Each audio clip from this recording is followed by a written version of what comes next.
Eccoci con il presidente del Marco Polo Sporting Center, uno sporting center che offre quindi più attività diverse. Oggi qui presente la festa dello sport con il padel, ma che si occupa in realtà di più attività sportive. Ce ne parli tu, presidente? Sì, certo. Ciao Lorena, grazie intanto dell'organizzazione, bellissima giornata.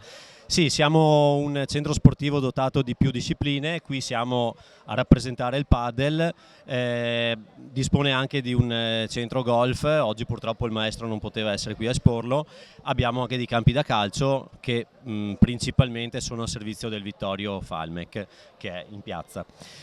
Noi qui rappresentiamo il padel, proponiamo un'attività che da qualche anno sta un po' ampliando e sta appassionando molti grandi e piccoli.